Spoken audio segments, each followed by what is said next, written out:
Muy buenas tardes a todas las personas que nos están viendo a través del Facebook del CONCITEC. Hoy día, martes 9 de junio, damos inicio a la mesa número 17 de este coloquio Ciencia y Sociedad, que en esta oportunidad está dedicado a auscultar el tema COVID-19. En esta oportunidad vamos a tratar, esta mesa redonda tratará el tema tratamientos médicos prevacuna contra el COVID-19. Toda la población está al pendiente de un tratamiento que pueda contrarrestar esta pandemia. Hemos escuchado a lo largo de las semanas muchos medicamentos, tanto desde la parte médica como también desde la población misma. Se nos ha quedado en la memoria la hidroxicloroquina, la ivermectina, la acitromicina, doxiciclina, el Remdesivir, el paracetamol y últimamente la covidina, como medicamentos que tal vez deban ser la panacea para esta pandemia. Sin embargo, esto obviamente tiene que pasar por un proceso donde tienen que valer muchísimo y tener mucha valoración las evidencias. Justamente para eso, el CONCITEC ha convocado a 4 expertos en el tema que paso a presentar en el orden de su participación. El doctor Alonso Soto es médico especialista en medicina interna por la Universidad Peruana Cayetano Heredia, es magíster en estadística aplicada por el Centro Universitario de Limburg en Bélgica y es magíster en ensayos clínicos por la Escuela de Londres de Higiene y Medicina Tropical y doctor en Ciencias de la Salud por la Universidad de Gante en Bélgica. Ha recibido el Premio Nacional a la Investigación en Epidemiología Clínica y el Premio Nacional Hipólito Unanue al Mejor Trabajo de Investigación. Cuenta con numerosos artículos publicados en revistas indizadas, incluyendo 50 publicaciones en Scopus. Actualmente ejerce como jefe del Servicio de Medicina Interna número 1 del Hospital Nacional Hipólito Unanue. Es profesor investigador del Instituto de Investigación en Ciencias Biomédicas de la Universidad Ricardo Palma y de la Escuela de Londres de Higiene y Medicina Tropical. Doctor Soto, muy buenas tardes. Tiene entonces hasta 8 minutos. Bueno, muchas gracias por la invitación y por la presentación. Bueno, lo primero que tengo que mencionar es que también formo parte del grupo de expertos del Ministerio de Salud. Sin embargo, las opiniones que voy a formular son exclusivamente a título personal y no reflejan necesariamente digamos, la postura del grupo de expertos con respecto a los tratamientos posibles para coronavirus. Dicho esto, solamente quisiera hacer una pequeña reflexión inicial en el sentido en que hemos empezado pues una epidemia en medio de una gran incertidumbre y básicamente hemos actuado inicialmente basados en lo que nos llegaba. Esto es lo que estamos llamando una medicina basada en la vehemencia que básicamente ha reemplazado ante la falta de evidencia las decisiones, ¿no? Sin embargo, pasados ya varios meses de la epidemia, ya contamos con información disponible y esta información disponible debemos analizarla, sintetizarla y utilizarla críticamente para la toma de decisiones. Y creo que es un momento importante para detenerse a reflexionar y simplemente no empezar a dar lo primero que vaya llegando o que nos llegue a los oídos, sino analizar críticamente la literatura en búsqueda de la toma de decisiones más apropiada. Entonces, para dar un panorama general, que es la primera parte que vamos a ver, voy a dar una pincelada general a qué cosa es lo que hay en este momento y qué es lo que resulta más promisorio. Y hablo de promisorio porque la realidad es que no existe en este momento ningún tratamiento demostrado, basado en evidencia, que pueda ser recomendado en forma general para el manejo de coronavirus. Y este es un concepto bien importante porque la mayoría de tratamientos que se están recomendando están basados en una discusión abierta con el paciente, explicándole que no hay evidencia de los mismos, pero que hay incertidumbre y que se deben sopesar los posibles beneficios contra los riesgos antes de tomar una decisión que siempre debe ser individualizada. Y acá quiero recalcar que incluso la norma técnica peruana no consiste en repartir kits de medicamentos así por así. De acuerdo a la documentación nacional, solamente se da a determinados pacientes que tienen factores de riesgo para enfermedad grave, luego de una concienzuda discusión y pidiéndoles un consentimiento informado, explicándoles la falta de evidencia de los tratamientos, pero que los mismos que se están dando digamos, se dan en el afán de dar darle un posible beneficio, el cual, como reitero, no ha sido demostrado y tiene que ser muy individualizada cada una de las decisiones. Se sabe también que el Ministerio de Salud no recomienda, y eso también tenemos que tenerlo claro, dar tratamiento a personas sin factores de riesgo. Básicamente acá es reposo, sintomáticos, etc. Y solamente en el pequeño grupo de pacientes que tienen algunos factores de riesgo para enfermedades graves que se dan. ¿Qué cosa hay? ¿No? Y los tratamientos van dirigidos, digamos, a 3 grupos de síntomas, o a 3 grupos de blancos, si se quiere. Uno es los antivirales, o sea, medicamentos con acción antiviral. Un segundo grupo de tratamientos son destinados a lo que se llama la tormenta de citoquinas, es decir, una activación incontrolada del sistema inmune. Y finalmente, un tercer grupo de fármacos de tratamientos están dedicados a tratar de controlar la activación de la cascada de coagulación que genera que estas personas hagan fenómenos trombóticos, coágulos, embolismos, etcétera, con más frecuencia que lo habitual. Dentro de lo que son antivirales en sí, probablemente los dos que estén más, digamos, en boga actualmente son el favipiravir, que es un medicamento que va a tomar va a estar en la palestra porque los rusos lo han incluido dentro de sus recomendaciones y ellos dicen que hay un ensayo clínico que va a demostrar, o sea, cuyos resultados preliminares ya están demostrándoles efectividad. Ese ensayo no se ha publicado, sin embargo, estamos a la espera de, bueno, qué dicen los rusos para ver cuál es la justificación de incluir este medicamento, que, bueno, tiene la ventaja de ser un medicamento oral y que, bueno, vamos a ver qué sucede y vamos a revisar la literatura al respecto. El otro antiviral que ha tomado bastante ímpetu o que muchas personas están apoyando es el remdesivir, a raíz de un estudio recientemente publicado en el que disminuye la estancia hospitalaria y posiblemente tenga un efecto benéfico en mortalidad, el cual no ha sido, digamos, estadísticamente significativo, pero parece haber algún grado de esto.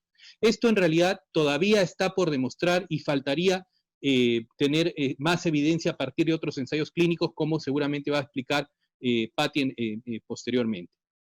Y hay otro grupo de fármacos, estos son, digamos, antivirales específicos, si se quiere, pero hay otro grupo de fármacos que tienen, digamos, cierta actividad antiviral que se ha descubierto, digamos, casi de carambola.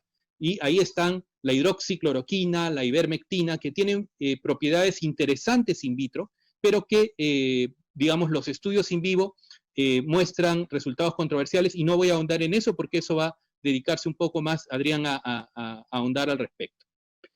Otro medicamento antiviral que se ha usado es el interferón, que es un fármaco que puede ser usado por vía endovenosa, por vía subcutánea, por vía inhalatoria, y hay varios ensayos clínicos al respecto en curso. Sin embargo, en este momento aún no hay respuestas definidas, pero es también una de las cosas que se están planteando utilizar, ¿no? Con respecto a la parte de la tormenta de citoquinas, es decir, esta activación que ya aparece en estadios más avanzados de la enfermedad, en donde hay una activación incontrolada del sistema inmune, actualmente los dos fármacos que probablemente estén dando más que hablar en el mundo son el tocilizumab, que es un fármaco destinado a bloquear una interleuquina, un mediador específico que se llama interleuquina 6, y en pacientes que tienen niveles altos de interleuquina 6 y muchos mediadores inflamatorios, posiblemente tenga algún beneficio. Sin embargo, nuevamente, todavía falta estudiarlo a fondo porque en estudios pequeños hay cierta promesa, pero todavía están pendientes los resultados de ensayos clínicos.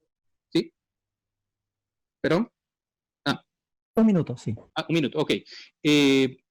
El bloqueador de interleuquina 1 que se llama anakinra también es otro fármaco. Y bueno, finalmente para terminar, con respecto a los fenómenos procoagulantes, estamos usando fármacos para prevenir esta forma de coagulación, se usan rutinariamente en el hospital y creo que no hay mucho más que hablar al respecto, pero lo importante es que no se deben usar de ninguna manera en forma ambulatoria, y creo que ese es un mensaje bien importante.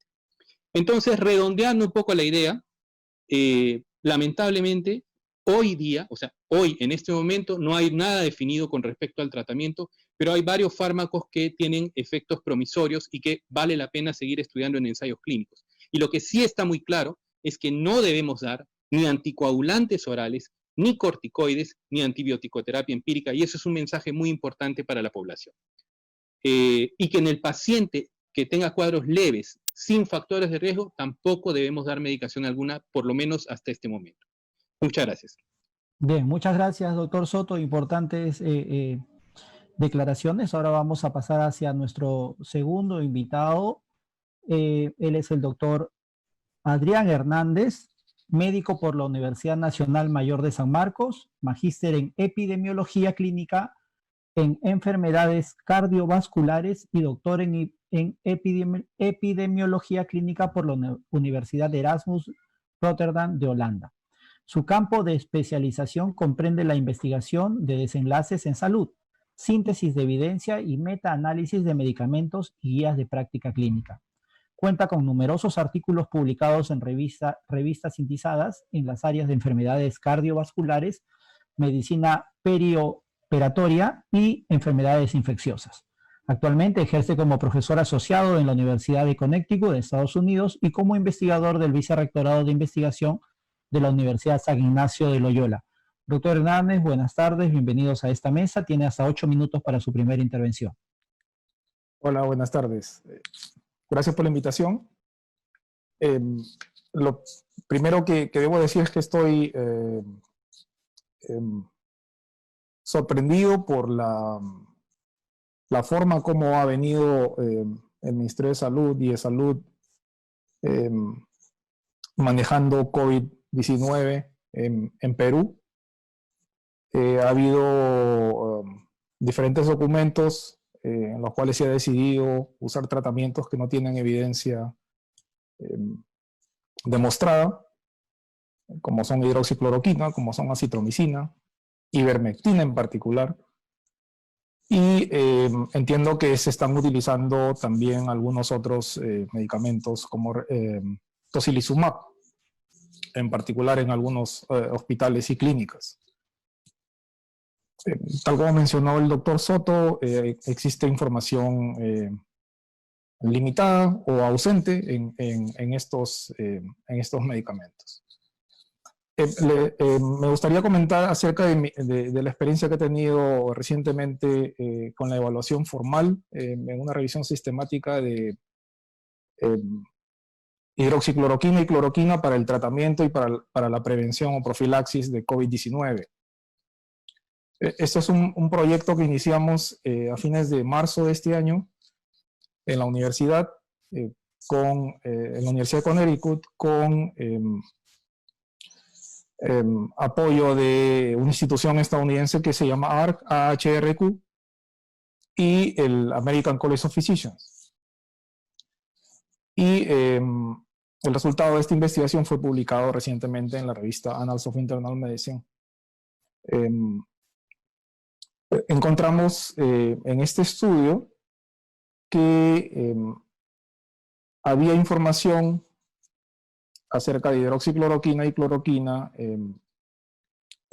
escasa. La información que existía de estudios que habían evaluado pacientes y habían tenido controles para poder evaluar eficacia o efectividad eran escasos. Encontramos solo 4 ensayos controlados aleatorizados, 3 de ellos en hidroxicloroquina y 1 en cloroquina, y encontramos 10 estudios de cohortes, de los cuales solo 1 era de cloroquina, el resto de hidroxicloroquina. Lo que encontramos en esta información, luego de hacer la evaluación formal de los estudios, era que la mayoría de pacientes que habían sido incluidos en estos estudios eran pacientes que estaban hospitalizados y que la severidad de sus casos era moderada, en la mayoría de casos leve en algunos casos. Y encontramos que la calidad de los estudios era pobre. Ninguno de los ensayos tenía un grupo de control de tipo placebo, y encontramos que en algunos casos existían efectos positivos para desenlaces intermedios, como por ejemplo la depuración del virus del cuerpo, y en la mayoría de desenlaces clínicos de importancia como mortalidad o necesidad de llevar al paciente a la unidad de cuidados intensivos, la información era que no había efecto o había un efecto muy pequeño. En el lado de los eventos adversos de tipo arritmias asociados a hidroxicloroquina o cloroquina fueron escasos, y en comparación en los estudios controlados, en comparación al grupo de control, no hubo mayores diferencias. En conclusión, lo que vimos era que la información, por lo tanto, era escasa, era de mala calidad, y que no había ninguna señal favorable hacia el uso de hidroxicloroquina o cloroquina en pacientes con COVID-19. Hasta ese momento, nuestro punto de corte fue 8 de mayo de este año. Hasta ese momento no se había publicado ningún ensayo de profilaxis con hidroxicloroquina o cloroquina en COVID-19. Por profilaxis quiero decir que son personas que hayan tenido contacto con el virus por su trabajo o por estar en contacto con personas que sean positivas, pero que no tengan la enfermedad aún.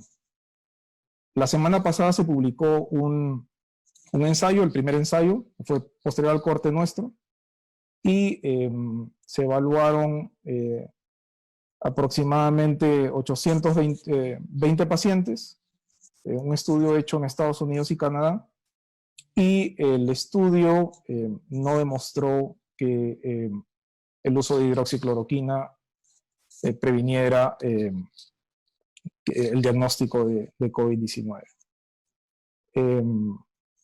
Además, tuvimos la oportunidad de revisar la información acerca de los ensayos que están haciéndose actualmente en hidroxicloroquina y cloroquina. Son muchos. Existen varias bases de datos de ensayos en el mundo. Los principales son de los Estados Unidos, llamado clinicaltrials.gov, y la base de datos de la OMS. En ambos lugares, al cruzar la información, encontramos hasta el 8 de mayo del 2020 103 ensayos que estaban haciéndose hasta ese momento, de los cuales 69 estaban enfocados en tratamiento, 29 en profilaxis y 5 ensayos en ambas cosas. Recientemente han sido publicados, probablemente la doctora García vaya a comentar acerca del estudio Recovery posteriormente. Ha habido información en una nota de prensa que este ensayo controlado y autorizado, que evalúa varios medicamentos a la vez, y uno cuyos brazos es hidroxicloroquina, ha decidido suspender el brazo de hidroxicloroquina al no haber visto efecto en mortalidad. Y finalmente me gustaría comentar acerca de un estudio que se publicó hace unas semanas en el Lancet por un grupo estadounidense encabezado por el doctor Mera, y que ha causado revuelo en el mundo. Ellos encontraron que había una asociación entre el uso de hidroxicloroquina o cloroquina con aumento de número de muertes. Utilizaron una base de datos supuestamente multinacional. Lamentablemente, un minuto, doctor Hernández. Sí, muchos investigadores en el mundo tuvieron comentarios acerca de este estudio y de la calidad de la base de datos que se usó. Finalmente, hubo muchas dudas, y los autores de este estudio decidieron retirar el estudio de The Lancet. El estudio era un estudio, la base de datos era muy ambiciosa para ser verdad, y lo más probable es que haya sido falsa, y por lo tanto este estudio se retiró de Lancet. Y el estudio provocó inclusive algún cambio o alguna consecuencia en algún ensayo, como el ensayo Solidarity, que momentáneamente paró el brazo de hidroxicloroquina. Afortunadamente ha sido reinstalado.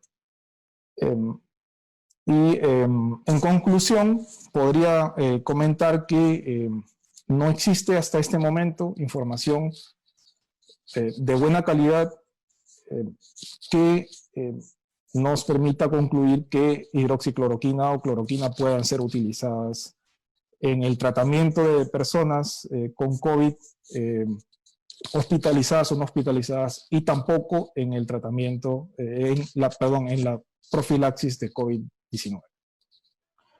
Bien, doctor, muchísimas gracias. Vamos ahora a presentar nuevamente a Patricia García. Por favor, permítame un minuto para leer su presentación. Ella es profesora principal de la Universidad Peruana Cayetano Heredia y profesora afiliada de las universidades de Washington y Tulane. Ha sido ministra de Salud, ex decana de la Facultad de Salud Pública de la Universidad Peruana Cayetano Heredia y es jefa del Instituto Nacional de Salud. Ha sido miembro del Grupo Asesor Técnico de la Fundación de la Organización Panamericana de la Salud, de la Junta del Consorcio de la Universidad en Salud Global y presidente de la Asociación Latinoamericana contra las Infecciones de Transmisión Sexual, ALACITS. Es miembro de varios comités consultivos internacionales en temas de salud pública y salud global y consultora temporal de la Organización Mundial de la Salud. Recientemente fue nombrada miembro de la Academia Nacional de Medicina de los Estados Unidos, convirtiéndose en la primera profesional peruana con tal distinción. Patricia García, además, ha sido una amable moderadora en una mesa anterior, así que ella ya es parte de la casa. Muchas gracias, Patricia. Tienes hasta 8 minutos, por favor. Muchísimas gracias. Bueno, entonces yo quisiera, un poco tomando lo que han dicho mis colegas, el grave problema que tenemos es que tenemos una pandemia y tenemos una enfermedad que es nueva, que recién estamos conociendo, y la gran desesperación de absolutamente todos de saber qué es lo que podemos hacer para que, por un lado, la gente no se infecte, y por otro lado, para que si se infecta, podamos curarla. Y eso implica que lo que creo que todos en el mundo están haciendo es están tratando de buscar cuál podría ser ese gran tratamiento, ¿no? Estamos hablando de buscar la bala de plata, o estamos que pueda realmente acabar con esto. Pero una de las cosas que también ya lo dijo bien claro Alonso, y también lo repitió Adrián, a la fecha no existe ningún tratamiento que haya demostrado que reduzca el tiempo realmente de enfermedad, reduzca la mortalidad. Es decir, no tenemos cómo curar el problema. Y es por eso, en esas circunstancias, que aparece, y ahí es donde aparece la ciencia, la idea de cómo buscamos nuevos tratamientos.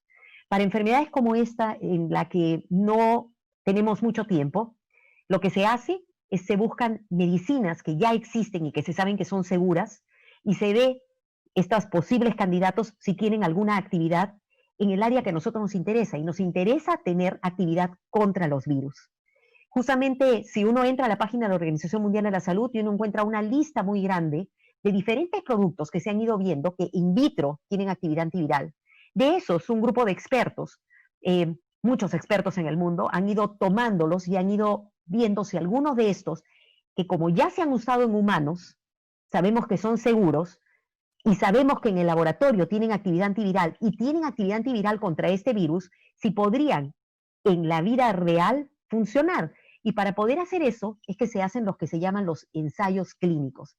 Los ensayos clínicos son estudios que están muy bien diseñados, que se conoce qué es lo que hay que hacer bajo aspectos éticos, que nos permiten a nosotros ver si una droga funciona o no funciona. Pero para poder hacer eso, lo que hacemos es comparamos el uso de la droga con lo que llamamos el estándar o un placebo. Es la única forma realmente de saber si algo funciona o no. Ya lo dijo Adrián, que por ejemplo para la hidroxicloroquina tenemos ahorita muchísimos estudios que están corriendo, ¿okay? Y todavía no se tiene una buena respuesta. Pero existen entre esos muchísimos estudios, la idea es que lo que buscamos es que cuanto mayor número de gente se pueda enrolar en un estudio, podemos tener el resultado más rápido. Por eso existen algunos estudios, de esos muchísimos que son chiquitos, hay por lo menos 2 que son bastante grandes, hasta 3. Uno de ellos es el que mencionó, que se llama el estudio Recovery, que se ha hecho en Inglaterra, y que probaba diferentes medicamentos, y uno de ellos hidroxicloroquina. Y otro que es muy grande es justamente uno en el que participa el Perú, y es el que quiero mencionar, que es el estudio que se llama Solidaridad o Solidarity. Este es un estudio que lo promueve la Organización Mundial de la Salud, con la intención justamente de que participen muchos países, y al participar muchos países, además de tener la diversidad de personas, de grupos étnicos, para poder saber si los medicamentos funcionan o no, podemos tener rápidamente un número muy alto de pacientes. Solidaridad es un ensayo clínico para probar las drogas más promisorias en el momento. Y la idea es que se esperaba que participaran más de 100 países, a la fecha tenemos más de 30 países, Perú es uno de ellos. Se trabaja con 5 brazos, o sea, hay pacientes que al azar son asignados a cualquiera de estos brazos, después de que ellos han entendido que lo que van a hacer es participar en realmente un estudio en el que se prueban, porque en este momento todos los tratamientos son experimentales. Los pacientes pueden estar en un brazo que le llamamos el tratamiento estándar, que no incluye ninguna de las drogas. Podrían entrar a un brazo con hidroxicloroquina, uno con remdesivir, otro con una droga que es un antiviral que se usa para pacientes con VIH, que es el lopinavir, ritonavir o caletra, y otro que es una combinación de caletra más otra droga que también la mencionó Alonso, que es otro antiviral, que se llama interferón. Este estudio se lanzó casi a mediados de marzo en el mundo. Y Perú, después de pasar por todos los procesos de aprobación y de poder recibir las drogas, porque las drogas vienen desde la Organización Mundial de la Salud, y después de recibirlas aquí, realmente comenzamos nosotros a reclutar pacientes, más o menos como para mediados del mes de abril, casi finales del mes de abril. A la fecha en el Perú son 14 establecimientos, incluyendo Piura, Lambayeque y Tacna, que están participando como lugares de reclutamiento de pacientes. Tenemos más de 70 investigadores que participan también porque todos estamos con esas ganas de poder entender si alguna de estas drogas pueden funcionar. Esto es un proceso. A la fecha tenemos más de 160 pacientes. Nuestro objetivo es poder reclutar alrededor de 1000. En todo el mundo Solidarity tiene alrededor de casi, ya vamos bordeando los 5000 pacientes, pero todavía no es suficiente como para poder decir si alguno de los 5 brazos demuestra que es más efectivo que el otro. Todavía no existe la data. Lo que sabemos por lo menos es que no han habido eventos adversos serios que hayan causado que la gente tenga que salir del estudio. Entonces, este tipo de ensayos son los que necesitamos nosotros para poder tener realmente datos firmes para decidir si una droga funciona o no funciona. En el caso del remdesivir, por ejemplo, que comenzó a explicar Alonso, se hizo un estudio en Estados Unidos que se paró antes de tiempo. Y un poco por la desesperación de ver qué podían ofrecer, ahorita están dando remdesivir. Pero sin embargo existe otro estudio que ha sido publicado también en otra revista seria, que lo que dice es que parece que remdesivir no tendría mucho efecto. Esperamos que a través de Solidarity, juntando un mayor número de casos y teniendo una diversidad de pacientes, no solamente por el tipo de paciente en cuanto a su severidad, aunque estamos incluyendo pacientes moderados y severos, sino también por de dónde vienen los pacientes y qué otras exposiciones pueden haber tenido. Esperamos que con eso, en los siguientes meses, y lamento decirlo, pero es así, probablemente no vamos a tener respuestas para esto, sino en los siguientes meses, podemos ver si alguna de estas drogas, remdesivir, interferón, caletra, que son hidroxicloroquina, funcionan o no funcionan. Y parte de lo interesante de este ensayo es que es un ensayo adaptativo. O sea que si sale alguna droga, podemos introducir una nueva droga que pueda ser promisoria y seguir viendo que funciona. La Organización Mundial de la Salud y las entidades más serias en el mundo lo que han recomendado es que si damos tratamientos a pacientes con COVID, lo hagamos. Número 1, de manera monitoreada en los hospitales y sea para los pacientes que tienen cuadros que lo ameritan. Y número 2, que lo hagamos como parte de los ensayos clínicos. Porque de esa forma, aparte de monitorear... Un minuto, Patricia. Sí, y ya casi estoy terminando. Aparte de monitorear, lo que podemos hacer es, podemos recoger la información que nos permita tomar después decisiones que estén bien informadas. Así que como Perú somos parte de esta solución, ya tenemos pacientes y agradezco a todos esos pacientes que todavía están con nosotros y son parte del ensayo o ya terminaron el ensayo y han con el hecho de participar, han ayudado a poder ir juntando este rompecabezas que tenemos en este momento para poder decidir cómo podemos tratar el COVID. Porque hasta ahora esa pregunta no tiene respuesta. Bien, Vamos a culminar esta primera ronda de participación presentando a nuestra cuarta invitada. Ella es la doctora Fiorella Crab, es médico formada en la Universidad Peruana Cayetano Heredia, magíster en investigación clínica y especialista en medicina interna y en enfermedades infecciosas de las universidades de Washington y Northwestern. Actualmente realiza un doctorado en microbiología e inmunología con la Universidad Católica de Lovaina. También viene trabajando en el desarrollo de un ensayo clínico para evaluar la seguridad y eficacia del uso del plasma convaleciente en el manejo de enfermedad severa por COVID-19 y en el desarrollo e implementación de una plataforma de telemonitoreo para manejo domiciliario de pacientes con COVID-19 atendidos en un hospital público de Lima Norte.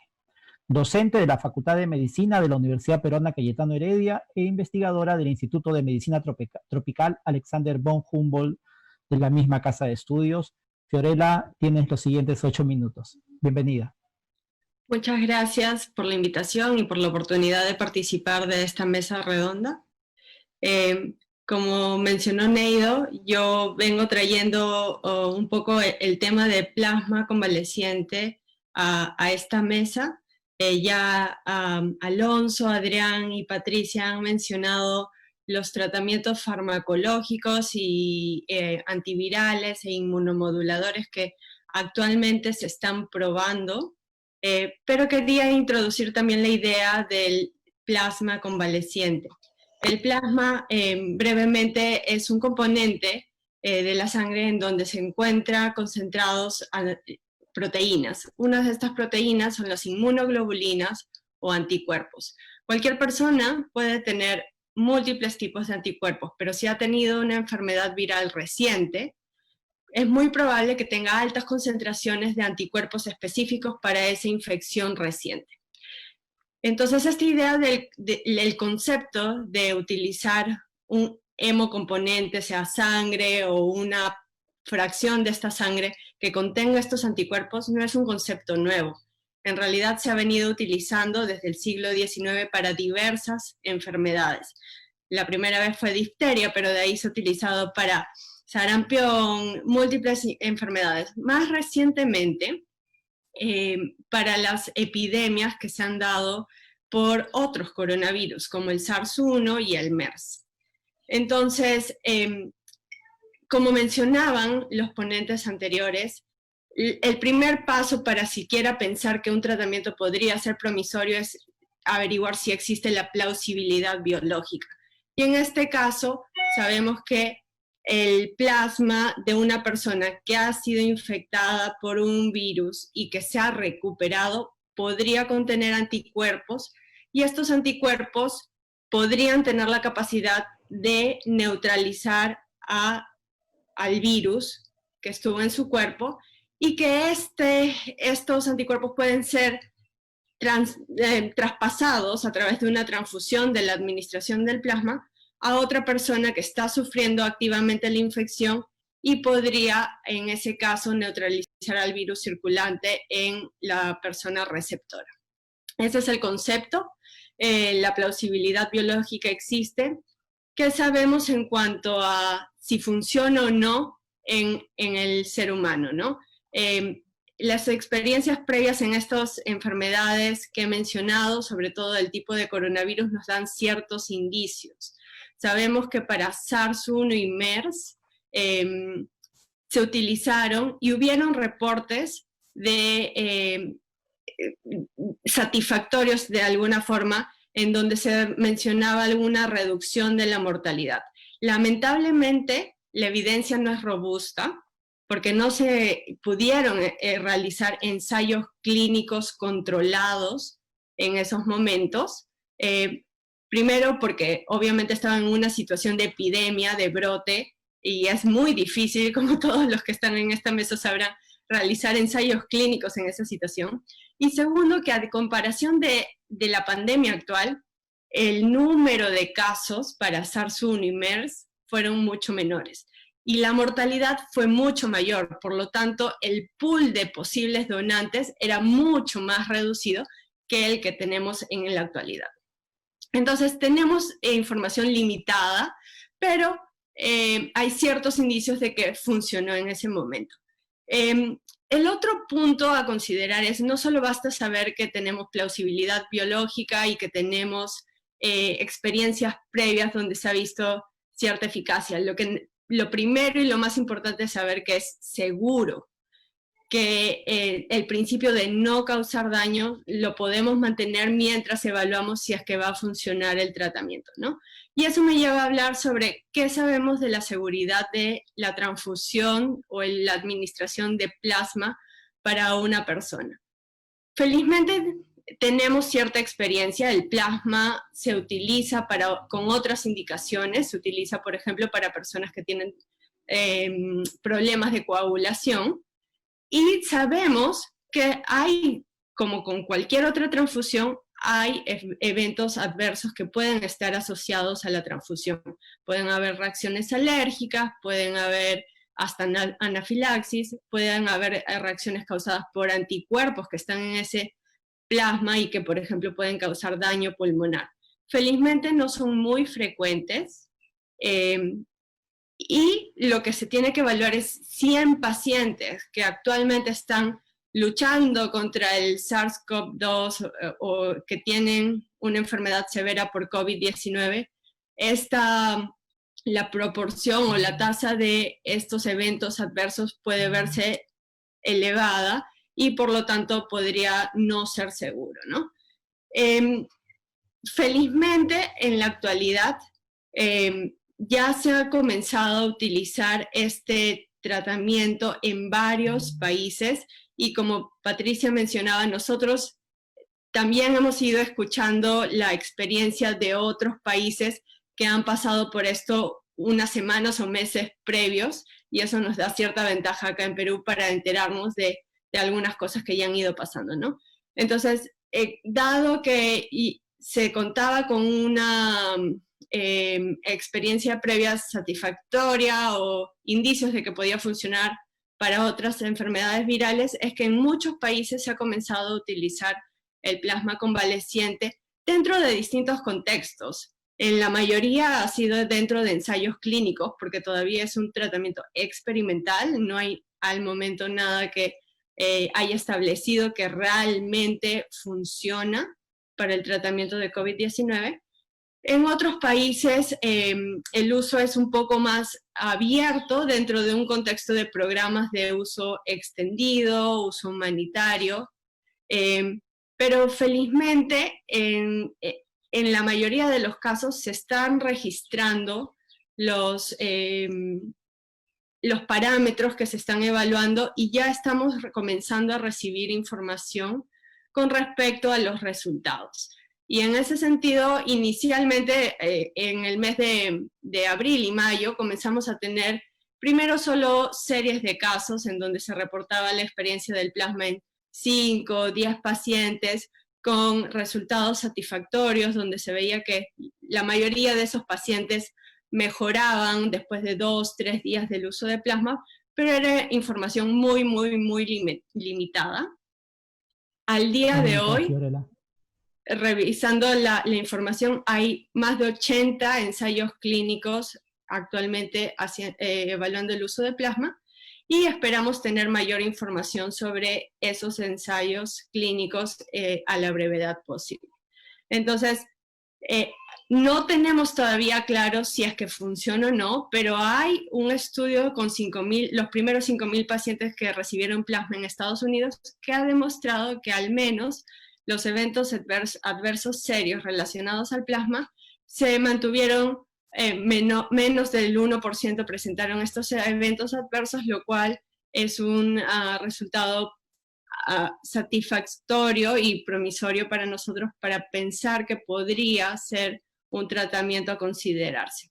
Bien, gracias Fiorella. Vamos entonces, luego de esta participación, a iniciar una segunda ronda. Nuevamente vamos a brindarle al doctor Alonso Soto la palabra, no sin antes mencionarle que para esta segunda ronda les otorgamos hasta 5 minutos de tiempo para sus intervenciones. Doctor Soto, por favor.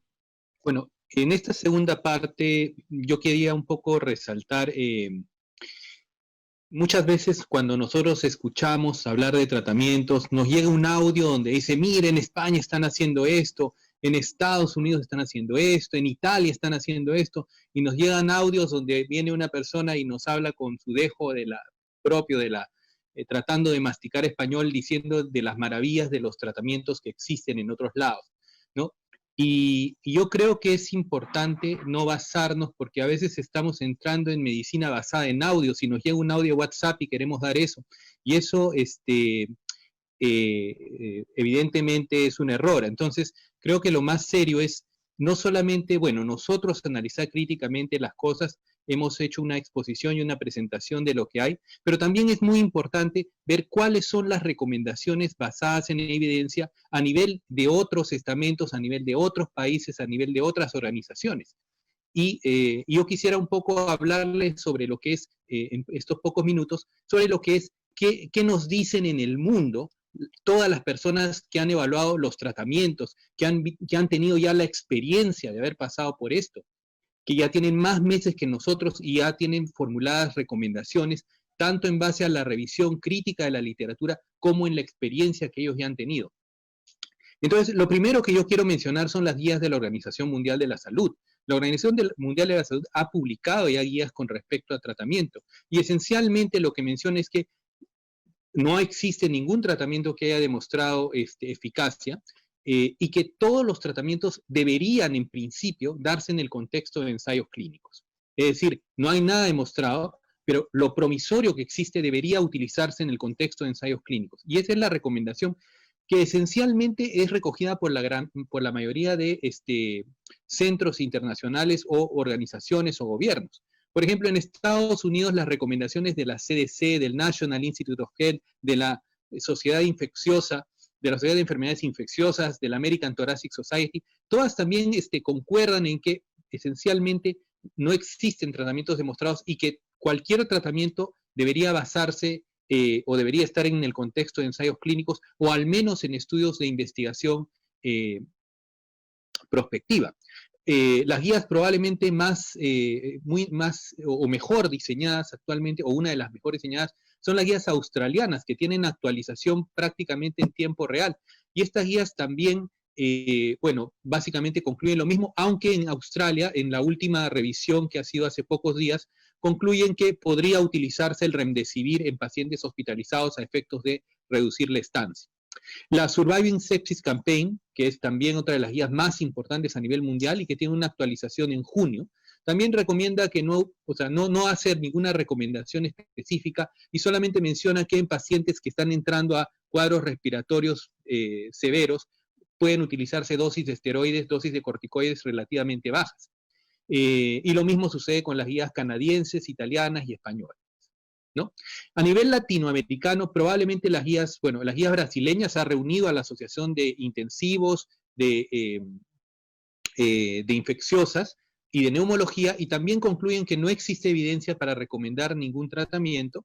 Las guías colombianas inicialmente recomendaban hidroxicloroquina, pero después lo han sacado de sus recomendaciones hace poco, mientras que las guías ecuatorianas también, a pesar de que hay ahora circulando muchos audios sobre el milagro del Guayaquil, que básicamente es la historia natural de una infección no controlada en caída, lamentablemente se utiliza eso para mencionar que como una de las bases para plantear tratamientos con hidroxicloroquina o ivermectina, ellos abogan solamente por el uso de tocilizumab en casos graves, ¿no? Que es, como hemos visto, una droga promisoria, pero que también sus estudios son muy pequeños y no tiene una demostración clara a la actualidad. Entonces, en base a todo esto, como les digo, me he tomado el trabajo de revisar varias guías a nivel mundial, no solamente a nivel de países desarrollados, en vías de desarrollo, guías latinoamericanas, y tanto la Organización Mundial de la Salud, las guías canadienses, norteamericanas, europeas, y la mayor parte de guías latinoamericanas, básicamente coinciden en lo mismo, ¿no? Que no existen tratamientos demostrados. En general, si se va a optar por algún tratamiento experimental, tiene que ser una decisión individualizada, concordada con el paciente, con un consentimiento informado y bajo la premisa de que no existe nada demostrado, pero que si se va a ofrecer algo, estamos en un contexto esencialmente experimental. Y a este respecto me parece interesante y me parece que es bueno. Un minuto, doctor Sí, Soto. solamente para terminar, el redondear esto es que todas estas guías están basadas en una revisión de la evidencia, la búsqueda del nivel de evidencia y establecer una recomendación en base a una fuerza de recomendación y acompañado lógicamente de todo el sustento bibliográfico. Y creo que ya es momento, luego de de casi 3 meses de pandemia acá en el Perú, de tener una norma nacional adecuadamente diseñada con recomendaciones basadas en nivel de evidencia, en grados de recomendación con bibliografía, que pueda consolidar. Actualmente nuestros documentos técnicos tienen mucha voluntad, pero digamos, probablemente sería relevante añadirles este soporte de lo que es la evidencia, las referencias y las fuerzas de las recomendaciones que establecemos. Muchas gracias. Gracias a usted. Vamos ahora a cederle la palabra por 5 minutos al doctor Hernández, pero antes de ello quería comentarles que a todo el público que nos sigue y estamos viendo que es una gran cantidad de público que nos está viendo a través del Facebook del CONCITEC, decirles que por favor nos vayan dejando sus preguntas, nos vayan escribiendo las preguntas, que en la medida de lo posible vamos a tratar de alcanzárselas a nuestros panelistas. Doctor Hernández, tiene usted 5 minutos. Gracias. Bueno, creo que en línea a lo que dijo el doctor Soto, probablemente la institución que esté mejor equipada para hacer una guía nacional de tratamiento de COVID sea IETSI de salud. Tiene gente entrenada y tiene las capacidades para hacerlo. Ahora, permítanme comentar acerca de un fármaco en particular que a mí me ha causado mucha extrañeza. Me ha impactado el hecho que lea en un documento del Ministerio de Salud que se está usando ivermectina en COVID-19. Todo esto viene de probablemente las personas que nos están siguiendo sepan que la ivermectina es un antiparasitario que se usa en infestaciones de piojos, de sarna, unos parásitos que se llaman estronquiloides, y en África hay una enfermedad que se llama oncocercasis. Es un gusano que produce infecciones en personas. Hace unos meses fue publicado en una revista científica un estudio in vitro en el cual se evaluó ivermectina en un cultivo celular, en un tipo de células en el laboratorio, y se vio el efecto que tenía ivermectina en el virus de COVID-19 que se llama SARS-CoV-2. Y encontraron que tenía un efecto muy grande. Voy a revisar el artículo, dice que se redujo la concentración viral 5.000 veces. Eso suena impactante. Y solamente en 48 horas luego de una dosis. Posteriormente eso salió publicado, bueno, un artículo que se publicó en la web, no en una revista formal, de un autor, Patel.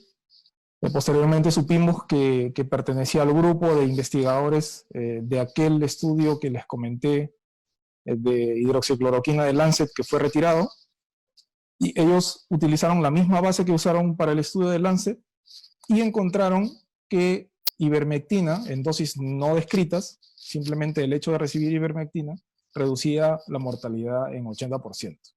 Luego, bueno, como les dije hace un momento, se demostró que esa base de datos probablemente sea falsa y que estos resultados no sean ciertos. Y no existe nada más publicado. Hace un momento comentamos por interno la cantidad de ensayos que existen en este momento en ivermectina, y no son muchos. En la página de los ensayos de Estados Unidos hay 19 ensayos, y en la página de la OMS hay 7 ensayos que están en curso. No existen ensayos publicados, no existen estudios controlados diferentes de los ensayos publicados. Y a pesar de ello, se ha decidido, colocar este antiparasitario como tratamiento de COVID-19. Entiendo que hay algunos propulsores en Perú del uso de ivermectina para casos leves. Entiendo que serán personas no hospitalizadas. Y creo que es un error que tengamos ivermectina como parte del tratamiento en el Perú de COVID-19. Sí, creo que el hecho, también para acabar, otra cosa que me impactó fue ver una foto con logo de salud donde que se llama Kit COVID-19 y que incluye ivermectina e hidroxicloroquina. Y que entiendo que se reparte dentro de los asegurados de salud. Sin hacer la discusión que comentaba el doctor Alonso de los beneficios y de los riesgos individualizados de cada paciente. Simplemente se distribuye dentro de los asegurados y me parece un error. Gracias. Bien, gracias, doctor Hernández. Pasamos ahora a los 5 minutos de Patricia García. Patricia.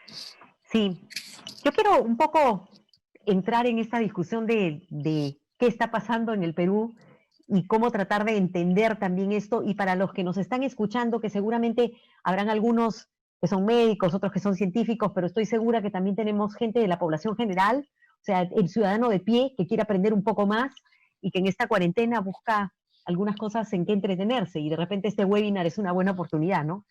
Entonces, la primera cuestión es, si yo quisiera dejar algunos mensajes, ¿no? Es difícil para el ciudadano de pie entender que tenemos una enfermedad para la cual no hay tratamiento. Pero ¿saben qué? Es más difícil entender para el médico, tal como lo veo hoy en día, y para mis colegas, entender que no tenemos tratamiento y que si no lo tenemos, entonces tenemos que buscarlo, pero tenemos que buscarlo de manera sistemática, y para eso necesitamos ensayos clínicos. Una de las cosas que esto a mí me ha hecho ver, para mí ha sido todo un aprendizaje esto que estamos viviendo, es que definitivamente en la formación médica de nuestros profesionales, el tema de la ciencia y el tema del rigor científico, la medicina en evidencia o la medicina basada en evidencia, no está tan claro en su formación. Y eso es una pena, porque eso tendría que cambiar. Y una cosa que es real en el quehacer de la medicina del Perú, desafortunadamente, es la polifarmacia. Y muchas veces, o sea, los médicos recetan y recetan, pero eso también se liga a una idiosincrasia que tenemos como peruanos, que es la idiosincrasia también de que si estoy enfermo me tienen que dar algo, ¿no? Si tengo gripe, deme una pastilla. Y a veces, o sea, el profesional cede a esto. Entonces, las dos características que están primando desafortunadamente en nuestro medio es el tema de la polifarmacia y el tema de la automedicación. ¿Okay? Entonces, para los que nos están escuchando, yo creo que, y para los profesionales y las personas que nos están escuchando, es que tenemos que regresar un poco y tenemos que escuchar realmente lo que está pasando en otros lugares. Si escuchamos a la gente que es realmente racional, profesionales racionales, muchos de ellos nos dicen, creo que nos equivocamos, porque en medio de la desesperación comenzamos a probar de todo y después nos dimos cuenta que de repente perdimos la oportunidad para poder encontrar realmente qué funcionaba. Y segundo, es posible que hayamos hecho daño con todo lo que hicimos. Y en España, por ejemplo, varios profesionales españoles, y también lo he escuchado de los ingleses, dicen, hay ciertas cosas que no debimos hacer, ¿ok? Entonces deberíamos escuchar, y tal como lo dice Alonso, creo que este es el momento, tal vez pudo haber sido antes, y tal como lo dice Adrián, deberíamos racionalizar qué es lo que estamos haciendo, porque probablemente no requerimos mucho de esos medicamentos que se han puesto, y la forma como se ha puesto en las guías de práctica confunden al profesional. Eso es uno. Dos, por favor, es clarísimo, si no tenemos medicamentos, estamos buscándolos a través de ensayos clínicos, una cosa que no se debe hacer es la automedicación. Las personas yendo a comprar a las farmacias. Y hay cosas que son absolutamente claras. Neido mencionó la citromicina. La citromicina no tiene ningún espacio en el tratamiento de COVID. Ningún espacio. La razón por la que los médicos comenzaban a usar acitromicina es porque la neumonía parecía un tipo de neumonía que le llamamos nosotros atípica, que a veces se produce por otras bacterias y por si acaso le daban acitromicina. O sea, ya hasta la polifarmacia, los problemas de resistencia antimicrobiana, no vamos a poder tener antibióticos para responder a otros medicamentos por este uso absurdo.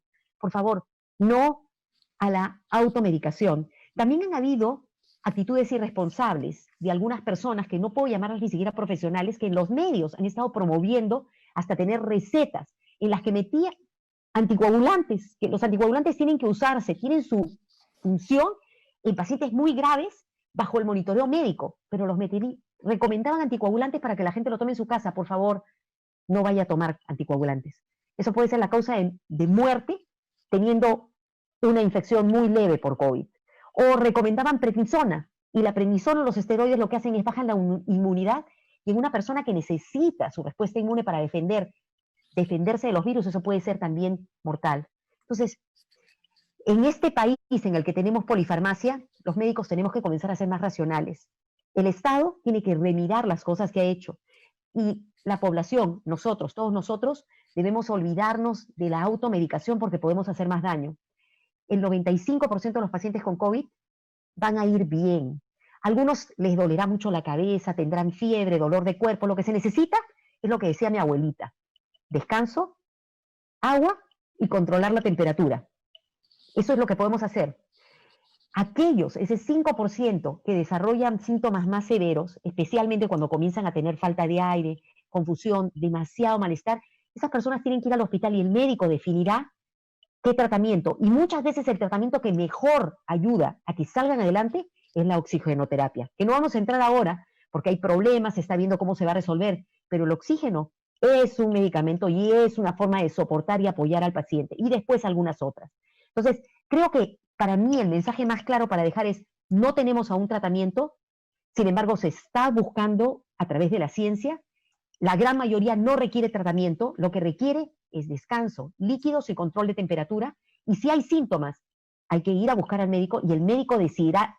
Y por favor, colegas, enterémonos un poco mejor y veamos qué sí Patricia, tiene algún efecto y qué no.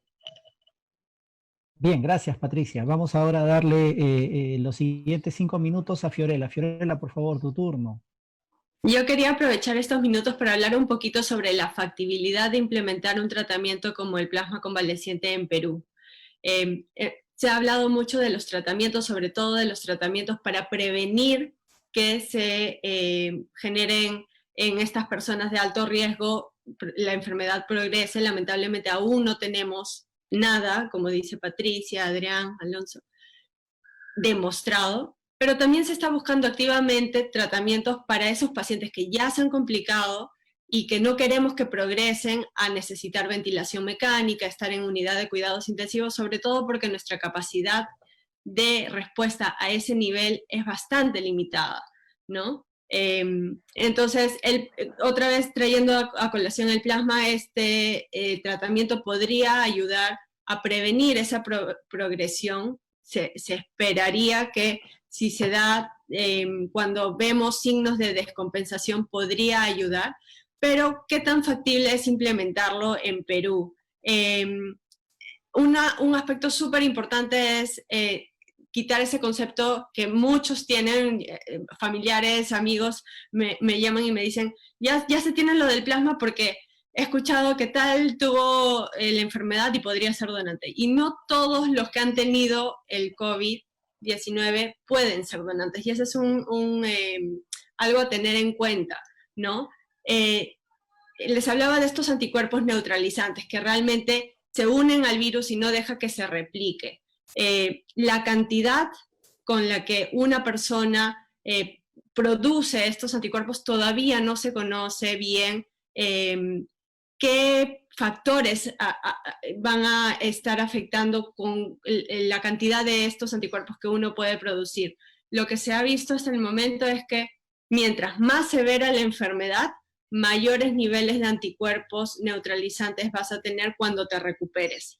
También se ha visto que personas jóvenes, que generalmente son los que hacen menos síntomas y hacen menos progresión, tienen menos niveles de estos anticuerpos neutralizantes, mientras que personas mayores tienen más. Entonces, lo ideal sería poder medir la cantidad de estos anticuerpos neutralizantes en el plasma que se obtenga para escoger esos plasmas que son más ricos en estos anticuerpos neutralizantes, pero se entra ya en un tema técnico en donde la medición de estos anticuerpos lamentablemente al momento todavía es algo difícil. Se necesita cultivar al virus, tener al virus en un ambiente muy, muy seguro, como se imaginarán, para poder hacer las titulaciones y ver los niveles de estos anticuerpos en el plasma. Entonces, lo que se opta en casos en los que, por ejemplo, en ensayos clínicos se quiere comenzar a evaluar la eficacia del plasma, es seleccionar, ser muy estrictos en la selección de los donantes para maximizar nuestra posibilidad de que el plasma obtenido tenga cantidades altas de este tipo de anticuerpos, ¿no? Entonces, si son pacientes que han tenido enfermedad muy leve, las chances de que tengan anticuerpos, niveles de anticuerpos neutralizantes es mucho más baja, entonces vamos a tratar de que los donantes sean pacientes que estuvieron con enfermedad más severa, que requirieron oxígeno, que estuvieron en el hospital, que de repente no fueron muy jóvenes, de repente pasados los 30 años. Entonces vamos siendo un poco más selectivos para maximizar las chances de tener estos anticuerpos neutralizantes. El otro punto es que el plasma convaleciente es una opción que se está considerando básicamente porque la disponibilidad sería casi inmediata, ¿no? Estamos hablando de que tenemos un pool de pacientes que se van recuperando felizmente y que van siendo dados de alta del hospital cada vez mayor. Están ampliando el número de camas en los hospitales, por lo tanto el número de hospitalizados se va ampliando. Entonces, en Perú tenemos pacientes y tenemos potenciales donantes. A diferencia de otras drogas, por ejemplo, o fármacos que se fabrican fuera del Perú y que tendríamos que esperar a que vengan, tendríamos que ver los costos y la posibilidad de poder distribuirlas a la población, ¿no? Entonces, ese es otro tema importante a considerar, la accesibilidad. Y posiblemente estamos hablando del tratamiento en la era pre-vacuna, ¿no? Y la posibilidad de usar plasma, o incluso después de posiblemente unos meses, cuando ya se tenga un mayor dominio de cómo reconocer estos anticuerpos neutralizantes, se puedan hacer concentrados de estos anticuerpos neutralizantes y se pueda dar un producto mucho más focalizado, digamos, que pueda tener una acción mayor, como un plasma hiperinmune o los anticuerpos monoclonales que ya vienen trabajando, que son anticuerpos seleccionados que se ven que tienen mayor capacidad de neutralizar al virus, pero estos van a tomar más meses, más tiempo poder obtenerlos, por lo cual nosotros tenemos que irnos actualizando. Cada semana tenemos nueva información, cada semana vamos a ir teniendo más información, no solo sobre el plasma, sino sobre las distintas medicinas, y como científicos es nuestra obligación mantenernos al día y también tener cierta flexibilidad para reorientar un poco también nuestros estudios y los enfoques que planteamos. Bien, Fiorella, muchísimas gracias. Muy interesante todas estas propuestas para el público en enorme cantidad que nos está siguiendo. Sin duda es bastante claro escucharlos a ustedes, escuchar a Patricia que nos dice, bueno, en realidad no hay un tratamiento en este momento, nadie estaba prevenido de que esto iba a ocurrir, así que tal vez los tratamientos demoren más que la misma vacuna. Vamos ahora a leer algunas preguntas y justamente acá hay una pregunta en referencia a lo que comentaba Fiorella hace unos instantes.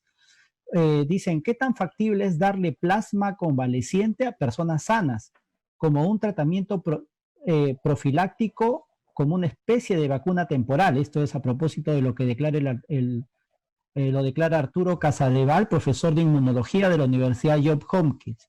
Además, también tenemos acá otras preguntas que me permito hacerlas de largo y ustedes responden a la que consideren más adecuada para ustedes, ¿no? Dice, aparte de la observancia de las medidas de prevención del contagio, diferenciadas para los distintos grupos etarios y sociales, no hay certezas con los actuales tratamientos a los ya infectados con el virus. Sin embargo, al parecer, ciertos tratamientos han mostrado alguna eficacia. ¿Pueden ustedes verificar que esto es cierto? ¿Cuáles son esos tratamientos que el poblador peruano promedio puede comprender y adoptar y el cuerpo médico aplicar? Una tercera pregunta indica, ¿en qué tratamientos vienen trabajando los investigadores peruanos desde nuestras propias universidades, hospitales o del mismo INS? ¿Podríamos pensar que en lo que queda del 2020 los investigadores peruanos lograrán algunos tratamientos más o menos efectivos contra el virus?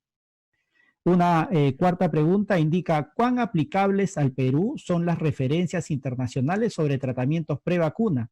¿Y qué comunicación con pares de otros países tienen nuestros científicos activos en procura de tratamientos eficaces? Una quinta pregunta para culminar esta batería inicial es, tal vez, no sé si han leído ese artículo de divulgación científica que indica que los asintomáticos no son personas que contagian el virus, o sea, no lo transmiten. ¿Tienen alguna información al respecto? No sé, a ver, ¿quién me indica? Empezamos tal vez por el mismo orden, el doctor Soto, ¿tiene 5 minutos? Hay varias preguntas que creo que ya las hemos un poco detallado. Con respecto, quisiera de repente empezar un poco a conversar sobre la colaboración peruana. Y yo creo que es muy importante que históricamente nosotros siempre hemos esperado que vengan los colegas del extranjero, hagan los ensayos clínicos y nosotros adoptamos eso. Yo creo que estamos en una etapa en la cual el investigador peruano, y eso a mí me da mucho gusto, ha empezado a tomar cartas en el asunto y a decidir hacer investigación en el Perú. Y no necesariamente con una retribución, sino básicamente por la intención, y eso creo que es algo que se rescata mucho, de apoyar, de aportar a la ciencia peruana, de aportar a los tratamientos, y un ejemplo de eso es el estudio Solidarity, que es, yo estoy muy contento, por ejemplo, en mi hospital con mis co-investigadores, que es un trabajo adicional y sin embargo, sin mediar ningún pago, se está realmente reclutando pacientes, se está ensayando este tratamiento y los peruanos estamos siendo parte de esta experiencia de identificar cuáles pueden ser los mejores tratamientos. Con respecto a la parte de tratamiento ambulatorio, también tenemos ensayos clínicos que pronto, y esperemos que también acá es importante que el Estado, el Ministerio de Salud, apoye y tome en consideración firme el apoyar, como se ha venido haciendo la investigación científica, y dar luz verde a que estos ensayos aparezcan. Entonces, por ejemplo, estamos trabajando en un ensayo en donde se va a comparar justamente ivermectina, hidroxicloroquina y este nuevo fármaco favipiravir, y estamos a la espera de las autorizaciones finales para poder empezar este proyecto, que es muy importante para nosotros, dado que justamente hidroxicloroquina y ivermectina están dentro de las recomendaciones de la norma peruana. Y otro aspecto importante es trabajar en lo que es este personal sanitario. Y entonces hay estudios también peruanos que pronto ya está también aprobado el protocolo y esperamos iniciarlo pronto, que es para evaluar profilaxis, es decir, dar tratamiento a trabajadores de salud para evitar que, digamos, tengan una infección en el contexto de trabajadores altamente expuestos a enfermos COVID. Entonces, creo que esto, y bueno, la parte de plasma voy a dejar para que de repente Fiorella amplíe un poco más la experiencia peruana en esto, pero es una expresión más de cómo los peruanos actualmente estamos investigando para nuestra propia enfermedad, y creo que es un avance el hecho de que no estemos esperando pasivamente a que lleguen los ensayos, sino haciendo investigación en el Perú. Yo creo que eso es algo bastante loable, más aún teniendo en cuenta que la investigación se está haciendo prácticamente por amor a la ciencia, por amor al Perú, por amor al prójimo, para tratar de detener esta epidemia, ¿no? Gracias, doctor Soto. Tal vez pueda entonces contestar Fiorella en ese orden. ¿Te parece, Fiorella? Sí, con respecto a la parte del plasma, también Patricia, Alonso y varios otros investigadores hemos estado trabajando activamente en implementar este ensayo clínico en donde se va a evaluar la seguridad y la eficacia del plasma convaleciente en pacientes con COVID, bajo la misma idea, ¿no? No queremos esperar, a pesar de que hay varios ensayos clínicos fuera, no sabemos todavía qué factores específicos para la población peruana existen, y no queremos esperar a escuchar los resultados de afuera para después ver si es que son aplicables a nuestra población, ¿no?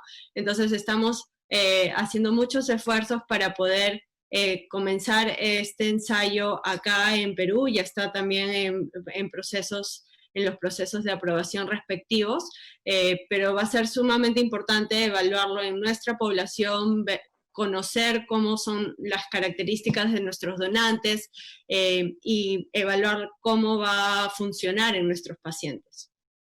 El proyecto se llama Perú con Plasma y esperamos que muy pronto cuente con las aprobaciones necesarias para arrancar, porque nos parece que podría ser una esperanza, esperemos, valga la redundancia, con un tratamiento promisorio y que podría estar rápidamente accesible para una buena proporción de pacientes enfermos. Si me permites, Neido. Sí, claro que sí, Patricia. Sí, y para contestar un poco la pregunta que se hizo acerca del plasma. Antes de lanzarnos a dar plasma a personas que están sanas, primero tenemos que asegurarnos que las condiciones en las que se recoge el plasma, se procesa aquí en nuestro medio, o sea, que se pueden dar esas condiciones y que además el plasma termina siendo seguro, pero además que es efectivo. Y ese tipo de estudios tiene que hacerse en condiciones controladas y obviamente en pacientes en los cuales el efecto puede ser más inmediato, que es en pacientes que están hospitalizados. Por eso el ensayo, antes de comenzar un ensayo en personas sanas o en personas para ver que no se infecten, que es casi hacer una vacuna lo que estarían, o en personas que tienen una enfermedad muy leve y que es difícil ver en qué momento se enferman, este tipo de ensayo se comienza bajo las condiciones un poco más extremas y todas controladas. Es por eso que Perú con Plasma se va a iniciar en pacientes hospitalizados que tengan enfermedad severa. Esperamos que hayan donantes, gente gente altruista, que se haya mejorado realmente después de tener COVID y desee donar. Hay todo un proceso que tiene que pasar el plasma antes de ser seguro y después podérselo dar a una persona como una alternativa para mejora. Si eso funciona, entonces, y dependiendo cómo funciona, no solamente nosotros, sino hay otros estudios que piensan escalar y ver si podría funcionar en otros niveles, pero por ahora no. Y mi otra pregunta, yo creo que esa pregunta que hacía nuevamente acerca de qué se puede recomendar a la población, qué medicamentos hay, nuevamente, no existen medicamentos. Nuestras opciones son, tenemos que prevenir la infección. Y si nos infectamos, 95% de chances, si no tenemos factores de riesgo, que vamos a ir bien. Tenemos que descansar, líquidos y algo para la temperatura.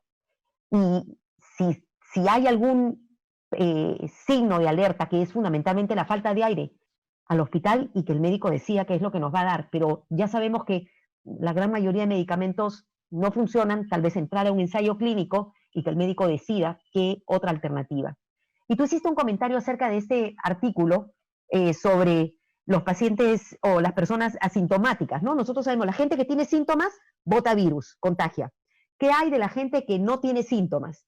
Pero ¿saben qué? En realidad la OMS es la que sacó y comenzó a hablar acerca, parece que los asintomáticos no contagian mucho. Pero un poquito más tarde sale publicado un artículo en el que claramente lo que dice es, los sintomáticos pueden ser también, puede ser que tengan una menor, la diferencia entre un sintomático, alguien que tiene tos, y uno que no la tiene, es que el que tiene tos es lo que llamamos nosotros un gran dispersador de virus, o sea, bota un montón. El asintomático tiene virus, puede que sea una cantidad más pequeña, pero lo que pasa es que están en mayor número y para efectos prácticos sí pueden tener un efecto importante en contagiar a otros. Entonces, después más tarde, la OMS dijo que no le habían entendido bien. Entonces, para efectos prácticos a la fecha, nosotros sabemos que sintomáticos, grandes infectantes, asintomáticos, todavía infectantes. Cualquier persona, en general, puede ser un transmisor de la infección si es que la tiene. El sintomático, inclusive a veces cuando no sabe que todavía tiene la infección, o sea, un poquito antes, también podría estar eliminando los virus. Por esa razón es que el gran concepto para todo el mundo es que saliendo de su casa, donde ustedes se sienten seguros porque toda la gente que está a su alrededor no tiene síntomas, todos los que están afuera de la casa me pueden contagiar. Y por eso es que cualquiera de ellos, no importa que tosan o no tosan, por esa razón es que me tengo que proteger con el distanciamiento social, el lavado de manos y usar mi máscara, y que los otros usen máscaras. Y un mensaje adicional, cuando ustedes ven a una persona que tiene una máscara con una válvula, aléjense de ella. Esas son las válvulas a las que yo le llamo las válvulas egoístas. ¿Por qué? Porque esas mascaritas con válvula me protegen a mí, porque yo respiro a través del filtro, pero a la hora que boto, la válvula hace que yo bote mi aire hacia afuera. Eso significa que la máscara con válvula me protege a mí, pero le tira todo mi aire sin filtro a las personas que están a mi alrededor. Así que cuando vean a alguien con una máscara con filtro, aléjense. Si era 1 metro, aléjense 2 metros, porque esas máscaras no los protegen a ustedes del posible contagio o dispersión de los virus. Ahí quedo. Bien, vamos a terminar con las palabras del doctor Hernández sobre las preguntas que hicimos. Doctor Hernández, tiene usted unos minutos para responder. Sí, gracias. Creo que resumir en que, de nuevo, creo que es un mensaje que se debe dar a la población, las personas que nos escuchan, que no existen tratamientos hasta ahora demostrados en estudios bien hechos, de buena calidad, que sean útiles para tratar el COVID-19 y para prevenir que el COVID-19 se presente. Creo que esta conclusión una de las conclusiones de esta mesa es que esto se pueda transmitir, creo que soy un poco ambicioso, que se pueda transmitir a los dirigentes de salud del Perú, que puedan expandir su visión y su horizonte en escuchar a otros profesionales que evalúan la información que se está produciendo en todo el planeta y que se puedan hacer los cambios que se requieren. El uso de medicamentos en el contexto de ensayos controlados y aleatorizados es perfecto, es lo que se debe hacer en la actualidad, porque necesitamos tener más información para tener mejores respuestas. Bien, muchas gracias. Tenemos alrededor de unos 10 minutos. Yo quisiera todavía seguir recogiendo algunas preguntas del público. Si podemos responderla en máximo 2 o 3 minutos, yo les rogaría para poder hacerlas igual. Por ejemplo, acá hay una que dice, ¿los pacientes de COVID pueden recaer? ¿La recaída sería más leve o más fuerte que la primera presencia de virus? También hay aquí una pregunta directamente para el doctor Soto. Nos dicen, doctor Soto, ¿el Perú tiene una guía? Y después otra pregunta dice, ¿por qué creen que en el Perú se están dando packs de fármacos, ignorando que usualmente la mayoría de medicamentos con plausibilidad biológica no van a ser beneficiosos, pero sí tendrán eventos adversos e interacciones? Igual, a ver, el mismo turno, por favor, doctor Soto, 2 minutos, tal vez 3. Bueno, para ir directamente, en el Perú existe un documento técnico sobre manejo de enfermedad leve, y la próxima semana se va a discutir el documento técnico sobre enfermedad ya más grave. Este documento técnico ha sido elaborado a partir de las recomendaciones que hubo YETSI, UNAGEF, que son los organismos que revisan evidencia, y al final de esto fue un insumo para la recomendación del grupo de expertos que ha publicado, digamos, cuyas recomendaciones han formado parte de este documento técnico. Este documento técnico es un esfuerzo importante inicial. Sin embargo, pienso que es importante contar con una guía nacional estructurada en base a la evidencia, en base a la calidad de evidencia disponible, establecer recomendaciones con fuerza de recomendación y con un sustento tanto bibliográfico como de experiencia, porque si hay una recomendación digamos, que no está empatada con la literatura científica, por lo menos debe recogerse que esto es la experiencia en el cuidado de numerosos pacientes o la experiencia que mencionaba, que mencionan las personas involucradas en esto, con un grupo responsable de la elaboración de guía y que sea explícitamente puestas quienes están involucrados en el desarrollo de esto. Quería también solamente de repente un pequeño comentario sobre el rol de los medios de comunicación. Nosotros tratamos por estas vías académicas de repente de llegar a la mayor cantidad de gente posible, pero ¿qué hacemos si hay un programa de radio en el cual le recomiendan a la gente tomar warfarina y prednisona por un médico que tiene, digamos, llegada a la población? Y si estos mismos médicos después nos dicen que nos metamos ivermectina mensual para protegernos, entonces los mensajes de los medios de comunicación pueden ser sumamente nocivos, particularmente para estas medicaciones que no tienen ningún rol, ¿no? Yo he escuchado realmente horrorizado cómo recomendaban prednisona, warfarina, prevención con ivermectina, prevención con hidroxicloroquina, de una manera irracional, y como si fuéramos, se han confundido la inmunidad de rebaño, que es la inmunidad que se alcanza cuando la población ya está expuesta, con darnos tratamiento como a ganado. Eso es lo que a mí me preocupa muchísimo. Bueno, es parte de esa informalidad que el Perú tiene, ¿no? Y que justamente va a ser tratada el día de mañana en una mesa redonda de este coloquio acerca de la informalidad. Doctora Fiorella Kraft, tiene usted unos minutos también. Sí, yo quería mencionar que esta es una situación sui generis, ¿no? Estamos en una situación de emergencia, de pandemia, somos humanos tratando humanos, médicos que están viendo casos muy críticos en los hospitales donde ya la capacidad está casi a un límite. Entonces, sí se comprende que haya esa vehemencia que mencionaba Alonso por tratar de encontrar un tratamiento que pueda siquiera darnos la tranquilidad de que algo estamos haciendo, pero ahí la obligación de los científicos es sumamente importante, es recordar que tenemos la obligación de no dar las cosas por dar y esperar que suceda lo mejor.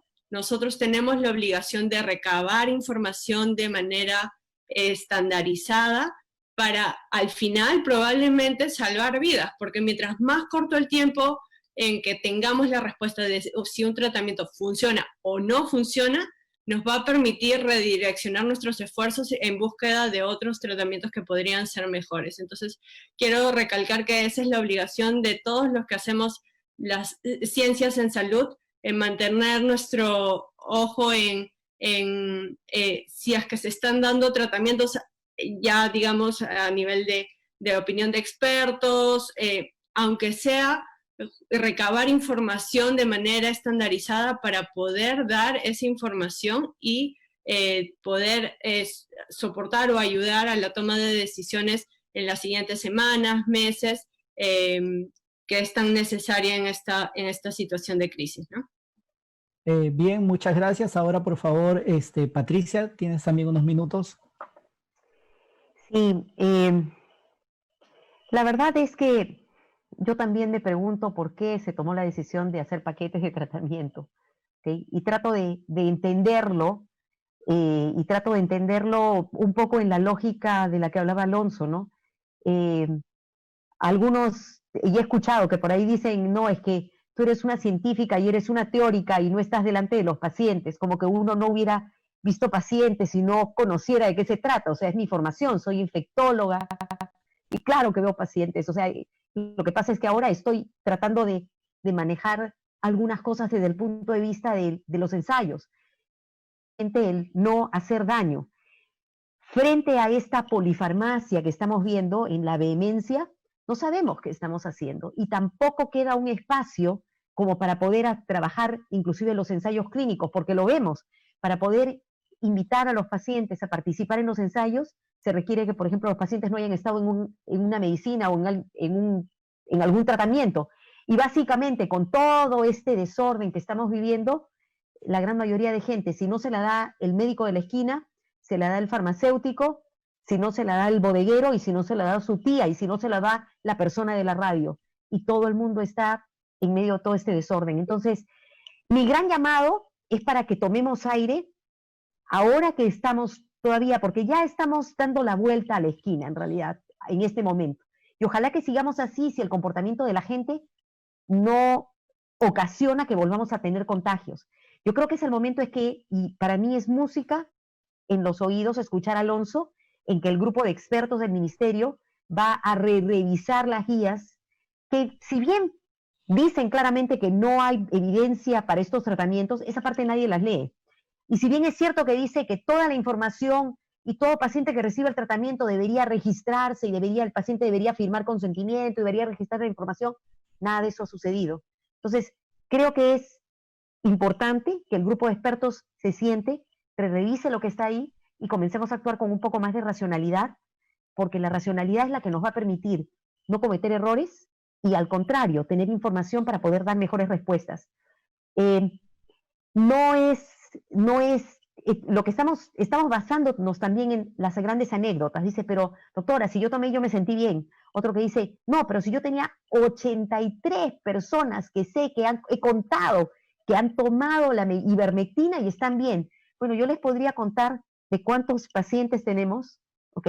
Creo que 2/3 partes de los pacientes de Solidarity reportan haber recibido ivermectina y todos están en el hospital y están con situaciones severas o moderadas. O sea, eso es anécdota. Necesitamos tener ensayos bien hechos.